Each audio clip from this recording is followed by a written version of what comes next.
Hey there, everyone. Paul here with another talk from an ear for men. I'm going to start out tonight on a personal note. For the next several weeks, all my videos will be done podcast style. I'm in the process of moving, and one of the first things I had to do was to tear my studio down and pack up all my equipment for shipping. This is going to last for a little while. I will be settled into the new digs about the end of February, and I should have a new studio set up by then. So thanks for your patience while I go through this transition. That being said, for today's talk, I'm going to do a response video to Groundwork for the Metaphysics of MGTOW, who did a video titled The MGTOW Migrant Crisis. In this video, he set out to dissect and examine the waning audience for intellectually sound, in-depth MGTOW material, particularly on YouTube. He made a lot of really good points, very salient, and some other points that I think might be a little off target, but nothing big. Overall, it was a top-notch effort and a badly needed conversation in the MGTOW community. That being said, I'm not going to go down a list of everything he said refuting the relatively minor stuff I disagree with. So in that light, I really view this talk as an expansion on what Groundwork said rather than a response. First, to the YouTube community of intellectually sound MGTOW content creators becoming a ghost town. I actually saw this coming a long time ago, and largely for the reasons Groundwork cited, which, to paraphrase, is that the deeply thoughtful work of the groundbreakers has been supplanted by slipshod, sometimes feral, and always intellectually lazy efforts from people engaged, consciously or not, in simple clickbait.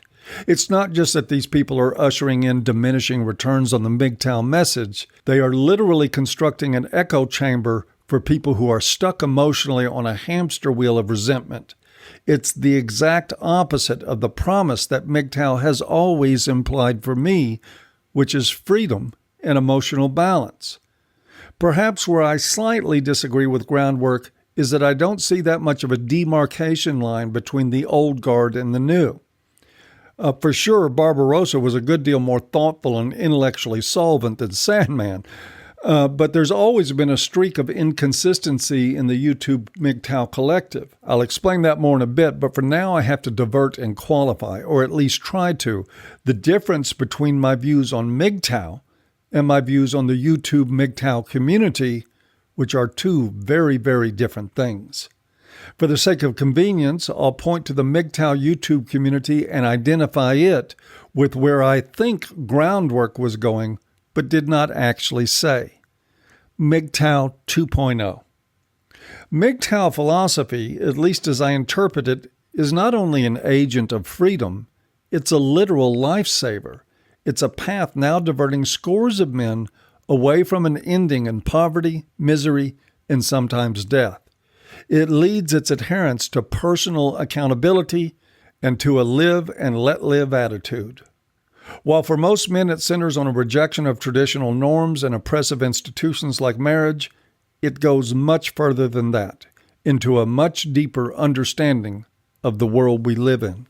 It shapes friendships, working relationships, attitudes toward materialism, consumerism, history, mythology, and politics, leading to a much more highly differentiated sense of self than blue pill men can possibly know.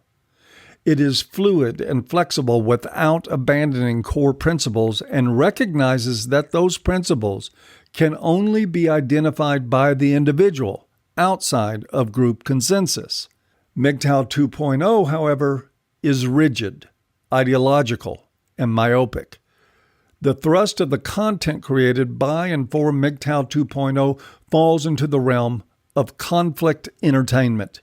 It feeds off men who are highly dependent on orthodoxy and group identification, and who need the assurance of an identified enemy to bolster their sense of identity.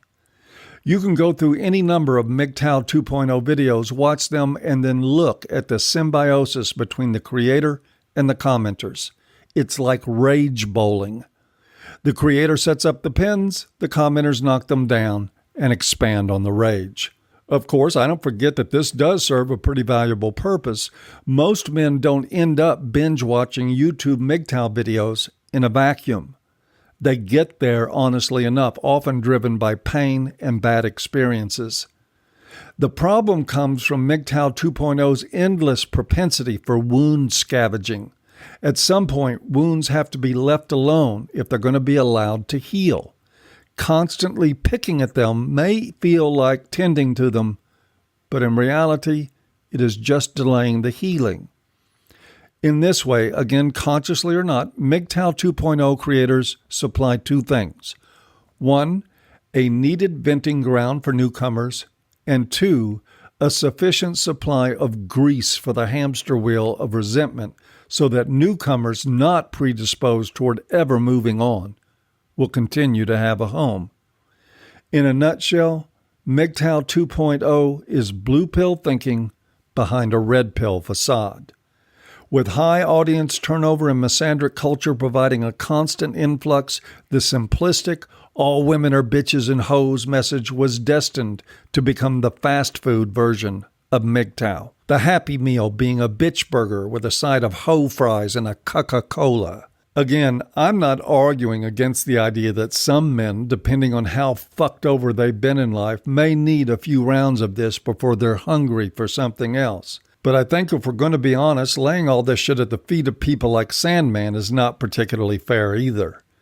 The YouTube MGTOW community of content creators, as good as it was in the early days, has always rested on a foundation with some weak spots in it.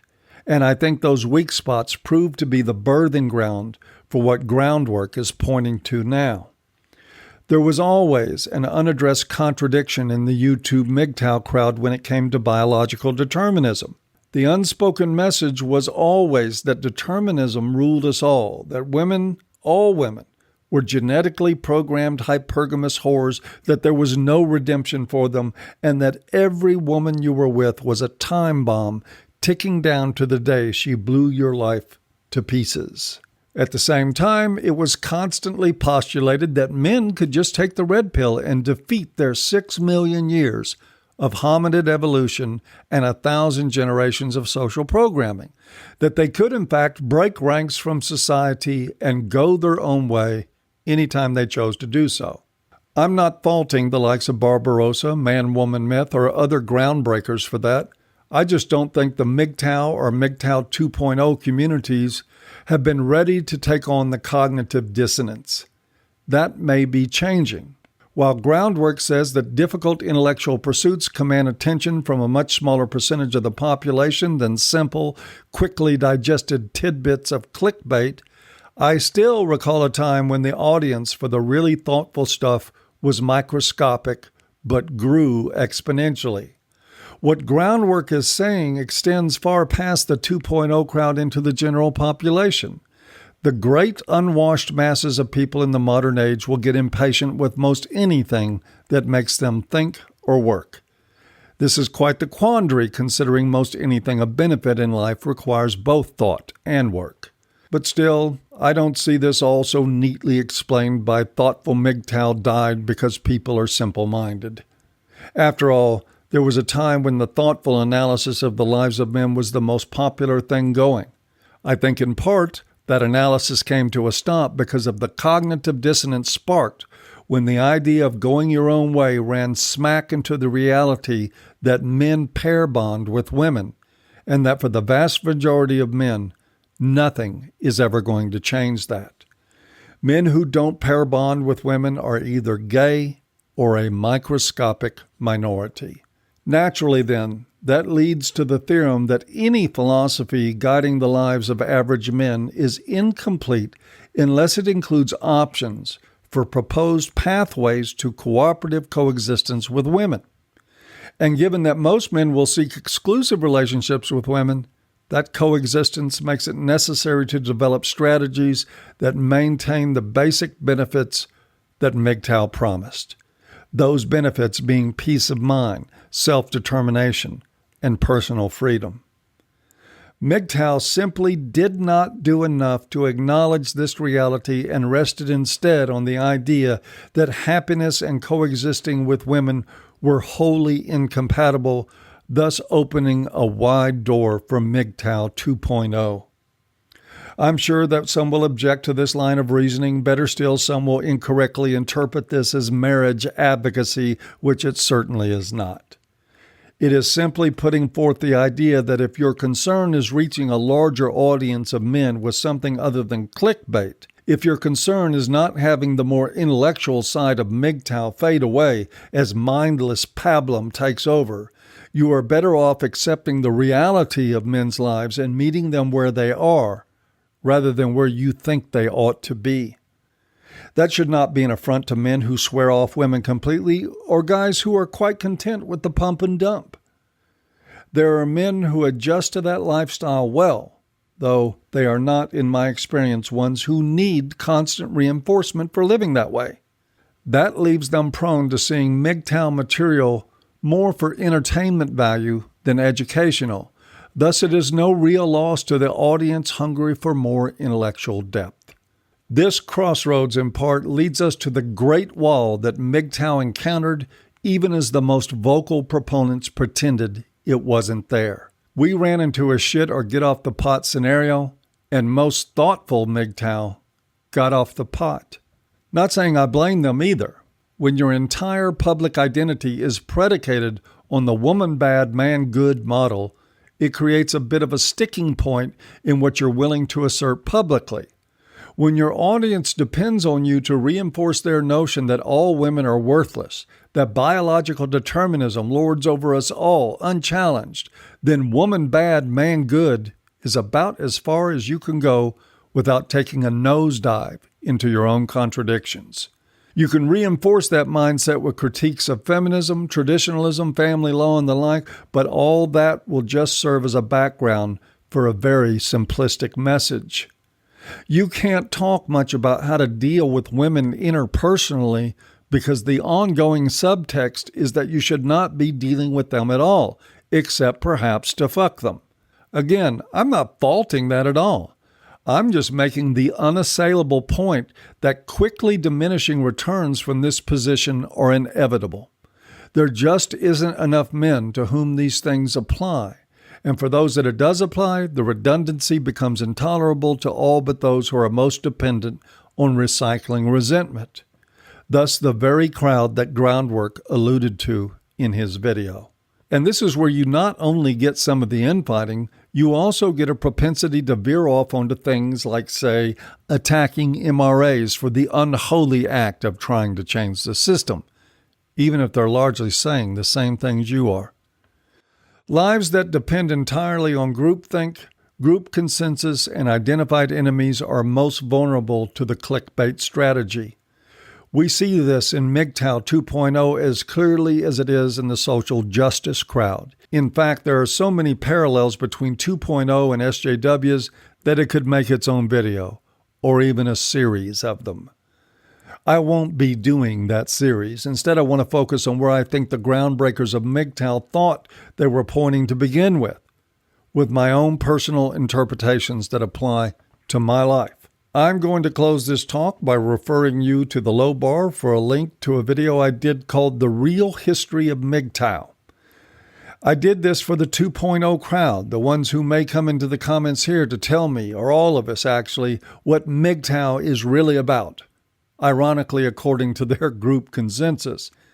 In that video, you will see what the original crafters of what we call MGTOW had in mind for being a real MGTOW.